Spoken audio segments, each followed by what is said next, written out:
Hello student, topic for today's class is corrected motion और problem of mass and pulley और इसका दूसरा नाम है Atwood machine. Let us consider two bodies A and B of masses capital M and small m connected to two free ends of a string which pass over a small frictionless pulley. System क्या है ये? एक पुली के ऊपर से एक string को पास करवाया, उसके एक एंड से ए मास को कनेक्ट कर दिया और दूसरे एंड को बी मास से कनेक्ट कर दिया। एक मास कैपिटल एम है और दूसरा मास स्मॉल एम है, बी वाला स्मॉल एम है। यहाँ पे स्ट्रिंग इनएक्सटेंसिबल है, मासलेस है, जो पुली है वो भी मासलेस है और ये सिस्टम फ्रिक्शनलेस है।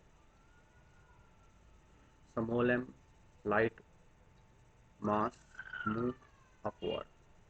अब जो स्मॉल एम है ये ऊपर की तरफ जाएगा क्योंकि लार्ज मास यहाँ पे कनेक्टेड है,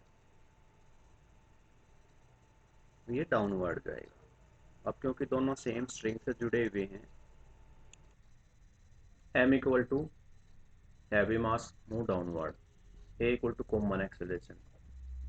क्योंकि दोनों मास सेम स्ट्रिंग से कनेक्टेड है तो जितना एक्सेलरेशन से स्मॉलर मास अपवर्ड डायरेक्शन में जाएगा उसी एक्सेलरेशन से हैवियर मास डाउनवर्ड डायरेक्शन में जाएगा। T equal to tension in the string, T equal to tension in the string, और दोनों साइड ये टेंशन सेम रहेगी क्योंकि पुली यहाँ पे मासलेस है, फ्रिक्शनलेस सिस्टम है और मासलेस स्ट्रिंग है। अब यहाँ पे अगर हैवियर मास की बात करें, इसके पे दो फोर्स लगी हुई हैं, टी टेंशन अपवर्ड और M G weight downward. But the system is going downward. तो पिछले लेक्चर में आपको पढ़ाया था जब एक्सलेटेड मोशन में ऐसे इक्वेशन हमें लिखनी होती है तो जिस डायरेक्शन में मोशन हो रहा है उसको बड़ा फोर्स मान लो और इक्वेशन लिख दो, बड़ा फोर्स माइनस छोटा force equal to mass into acceleration, mass of this a block and acceleration a, that will be equal to mg minus tension equal to m, equation first. और अगर smaller मास के लिए equation लिखना चाहें, smaller मास ऊपर जाने लग रहा है तो ये टेंशन फोर्स को बड़ा मान लेंगे, बड़ा फोर्स माइनस छोटा force equal to m a, ये ट्रिक कल बताया था मैंने। तो T minus m g equal to small m into a, T minus m g equal to small m into a. Equation एक और दो को अगर डायरेक्ट ऐड कर दिया जाए तो टेंशन से टेंशन कैंसिल हो जाएगा और स्मॉल ए के लिए सोल्व कर देंगे। स्मॉल ए एक्सेलेरेशन है सिस्टम की, तो सोल्व करने के बाद ये चीज़ हमें मिल जाएगी, a equal to m minus m m plus m into g, equation three. Equation एक को अगर इक्वेशन दो से डिवाइड कर दिया जाए तो ए से ए कैंसिल हो जाएगा और फिर कैपिटल टी के लिए सोल्व करेंगे तो हमें टेंशन की वैल्यू मिल जाएगी E equal to two m m g by m plus small m. तो इस तरह से कनेक्टेड मोशन के अंदर हमें टेंशन की और एक्सेलरेशन की वैल्यू मिल गई और इस सिस्टम का दूसरा नाम है Atwood machine. Next topic is principle of conservation of linear momentum. Linear momentum होता है mass into velocity of the body. Principle of conservation of linear momentum, according to this principle total linear momentum of an isolated system, यहाँ पे system word लिख लेंगे notes के अंदर, ये notes आप स्कूल से जाके ले सकते हैं। Total linear momentum of an isolated system remain constant. Isolated system का मतलब है जिस सिस्टम के ऊपर बाहर से कोई फोर्स नहीं लगी हुई होती है, एक्सटर्नल फोर्स जीरो होती है। और total linear momentum of a system remain constant if the net external force acting on the system is zero. बाहर से अगर फोर्स नहीं लगी हुई थी। Explanation, according to Newton second law F equal to dp by dt, equation first, for an isolated system, isolated system के लिए external force zero होगी, that implies dp by dt equal to zero. और किसी system का derivative अगर zero है तो system constant है। That mean p equal to constant. तो dp by dt equal to 0, that mean p equal to constant.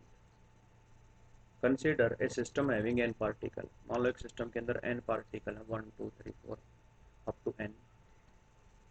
Late p1 p2 p3 up to pn be the linear momentum of various particle of the system respectively. Therefore, total linear momentum of the system is given by, total linear momentum क्या होगी system की, इन सब का सम कर देंगे, p1 plus p2 plus p3 up to pn। ये system की total linear momentum हो गई। अब न्यूटन सेकंड लॉ के according F is equal to dp by dt equal to d by dt of p। p is what? p is sum of all the individual linear momentum।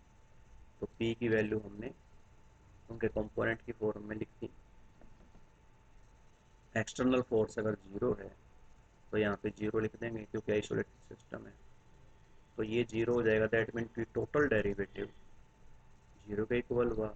That mean अगर किसी system का derivative zero है, that mean जो system है वो या function है वो कांस्टेंट होना चाहिए। तो that mean p1 plus p2 up to pn is equal to constant which is the principle of conservation of linear momentum. अगर बात करें application of law of conservation of linear momentum, linear momentum conservation की application की बात करते हैं। First application है recoiling of a gun.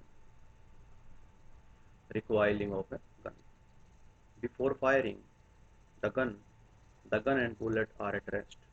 जब हम गन को फायर करते हैं तो वो बैकवर्ड एक जर्क उसमें लगता है, एक झटका लगता है, तो उसको हम समझेंगे principal of conservation of linear momentum की मदद से। फिगर की मदद से समझते हैं। गन का मास कैपिटल एम ले लेते हैं, बुलेट का मास स्मॉल एम ले लेते हैं, और बिफोर फायरिंग फायर होने से पहले बुलेट जो है गन के अंदर ही है और रेस्ट पे है। तो गन और बुलेट टोटल दोनों की लीनियर मोमेंटम जीरो हुई। आफ्टर फायरिंग फायरिंग के बाद बुलेट आगे की तरफ भागेगी एम मास के साथ, तो लीनियर मोमेंटम हुई एम वी। गन बैकवर्ड जाने की कोशिश करेगी वी वेलोसिटी के साथ और एम मास, तो लीनियर मोमेंटम हुई एम वी। तो आफ्टर फायरिंग दोनों पार्टिकल का, गन को और बुलेट को पार्टिकल मान लेते हैं, दोनों पार्टिकल के लीनियर मोमेंटम का सम इक्वल होना चाहिए बिफोर फायरिंग जो कि जीरो था, तो दोनों का सम इक्वल होना चाहिए जीरो के। Before firing the gun and bullet are at rest. Gun और बुलेट दोनों रेस्ट पे हैं। Hence linear momentum of the system before firing is zero. After firing the bullet move forward and the gun move backward. After firing, the bullet move forward and the gun move backward. In this case, m mass of the bullet, v velocity of the bullet, capital M mass of the gun and capital V velocity of the gun.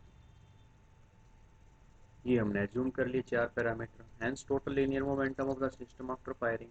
Firing के बाद दो ही particle है हमारे पास, bullet और gun, दोनों particle की linear momentum m v plus m v, और बिफोर फायरिंग लीनियर मोमेंटम है zero. According to law of conservation of linear momentum before firing that is zero will be equal to linear momentum after firing that is this much. तो वहां से हमने capital V की value निकाल ली, और capital V क्या था, gun के अंदर जो बैकवर्ड वेलोसिटी प्रोड्यूस होती है, तो that is equal to minus time this much. यहाँ पे दो वेक्टर क्वांटिटी हैं, गन की वेलोसिटी और बुलेट की वेलोसिटी, और माइनस साइन का मतलब है जिस डायरेक्शन में बुलेट जाने लग रही है गन उससे अपोजिट डायरेक्शन में जाएगी। अब हम नहीं चाहेंगे कि गन के अंदर बैकवर्ड वेलोसिटी या जर्क आए, तो उसके लिए डिनोमिनेटर को अगर हम लार्ज कर दें तो इसकी वैल्यू कम हो जाएगी, v की वैल्यू कम हो जाएगी। इसलिए अगर गन को हैवी कर दिया जाए, गन का मास ज़्यादा कर दिया जाए, तो रिकॉइल वेलोसिटी जो बैकवर्ड वेलोसिटी होती है, उसको बोलते हैं, वो कम हो जाएगी। या अगर हम गन को अपनी बॉडी के साथ चिपका लें, कंधों में उसको दबा लें, तो उस तरह से बुलेट इसका गन का मास बढ़ जाएगा और रिकॉइल वेलोसिटी कम हो जाएगी। Note, here negative sign indicate that velocity of gun is in opposite direction to the velocity of the bullet। Second और इम्पोर्टेंट इसकी एप्लीकेशन है rocket propulsion, example of variable mass. Rocket को जब fire करते हैं, जैसे दिवाली पे आप लोग रॉकेट को फायर करते हो, ये बिल्कुल सेम वही केस है। या रियल लाइफ में जो रॉकेट होते हैं, सैटेलाइट को लेके जाते हैं, उसको फायर करते हैं, तो वहाँ पर भी conservation of linear momentum apply होता है।